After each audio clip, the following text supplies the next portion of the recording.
आपका इस नए एपिसोड में हार्दिक स्वागत, हार्दिक अभिनंदन है।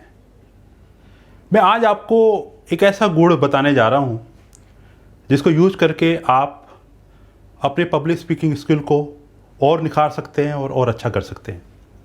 जब कभी भी हम किसी विषय पर अपनी बात रखते हैं तो अनायास ही हमारे मुंह से बहुत सारे ऐसे शब्द, ऐसे ही ध्वनियाँ, ऐसे साउंड निकल आती है जिसका कोई मतलब नहीं होता। जैसे आ, एर, उर, एम।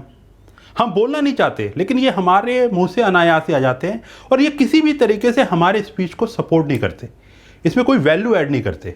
बल्कि जब आप इसको कई बार यूज करते हैं तो ये काफ़ी डिस्ट्रैक्टिंग हो जाता है और इस डिस्ट्रैक्शन के कारण जो है कई बार जो आपके लिसनर हैं वो आप में इंटरेस्ट खो देते हैं। आखिर हम क्यों यूज करते हैं ऐसे आ, एर, you know, I know, filler words, filler sound? ऐसा इसलिए होता है क्योंकि जब हम बोलते हैं तो हमारे मस्तिष्क में एक से ज़्यादा वर्ड आ जाते हैं और हम एक अनिर्णय की स्थिति में होते हैं, हम एक डिलेमा की स्थिति में होते हैं कि किस वर्ड को यूज करना सही होगा। और जब कई सारे वर्ड आते हैं और जो एक समय लगता है, उस समय को फिल करने के लिए आपके मुंह से कुछ शब्द, कुछ साउंड अनायास ही निकल आते हैं। कई बार समस्या ज़्यादा शब्दों के आने की नहीं, कई बार समस्या होती है कि कोई भी शब्द नहीं आया और आप स्ट्रगल कर रहे हैं कि कौन सा शब्द यहाँ पे फिट बैठेगा, और उस स्ट्रगल के टाइम पे ही कुछ साउंड्स जो है आपके मुंह से निकल आते हैं। और ऐसा नहीं है कि केवल ये आप ही के साथ है, बड़े से बड़े पद पर बैठा हुआ व्यक्ति भी कई बार इस समस्या से ग्रसित रहता है। कई बार आप कह सकते हैं कि भाई हम अच्छे स्कूल से भी पढ़ के नहीं आए, या वो व्यक्ति बहुत ही बड़े स्कूल से पढ़ के आया है। ऐसा नहीं है, ये समस्या हर एक के साथ है। मैं आपको दो उदाहरण दूंगा। एक उदाहरण है हमारे पूर्व प्रधानमंत्री स्वर्गीय राजीव गांधी का। राजीव गांधी जब भी हिंदी में भाषण करते थे वो हमेशा कहते थे हमें देखना है, हम देखेंगे। इसको कई बार मीडिया ने अपने अपने स्तर से इसको उठाया, इसको रिपोर्ट किया। और अभी हाल ही के दिनों में कनाडा के प्रधानमंत्री जस्टिन, उन्होंने 1 मिनट में 50 बार शब्द का प्रयोग किया। मेरे कहने का भाव केवल इतना है कि यह दोनों महापुरुष, ये दोनों पर्सनालिटी बड़े बड़े अच्छे स्कूलों से पढ़ के आई हैं और इनको भाषा में, चाहे हिंदी और इंग्लिश में, इनको कोई समस्या नहीं रही। लेकिन केवल ये समस्या इसलिए आई क्योंकि ये लोग अवेयर नहीं थे अपनी, और इन्होंने कोई प्रयास नहीं किया शायद इम्प्रूवमेंट करने का।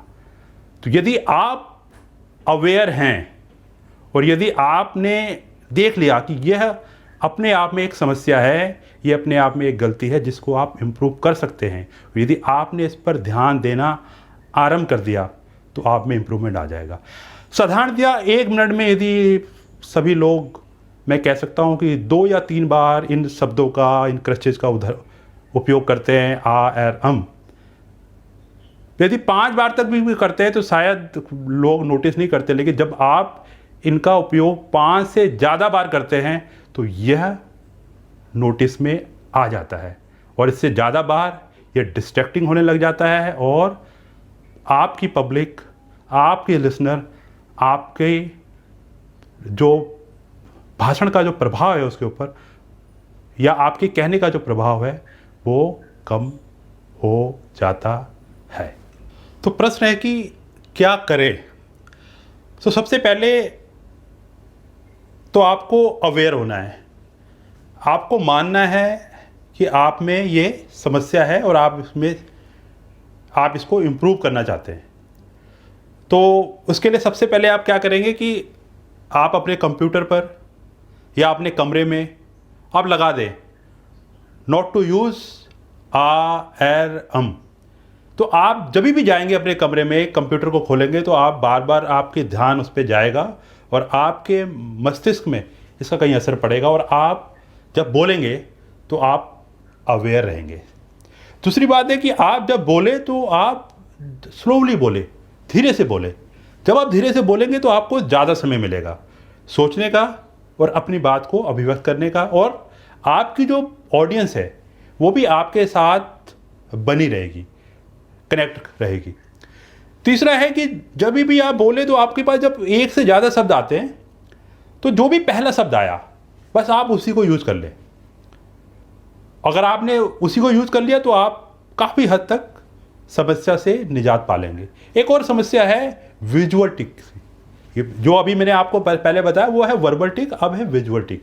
विजुअल टिक क्या है? कई बार आपने देखा होगा कि जब लोग बोलते हैं तो वो बार बार अपने बालों को झटका देते हैं या कंधे उचकाते हैं या यूँ करते हैं या ऐसे करने लग जाते हैं। तो ये सारी चीज़ें जो आती हैं विजुअल टिक्स के अंदर, और उनको ये रियलाइज ही नहीं होता कि ये उनके बोलते वक्त ऐसा वो कुछ कर रहे हैं। आपने कई बार देखा होगा कई लोग और कई महिलाएं खासकर बालों को झटके से पीछे करती है।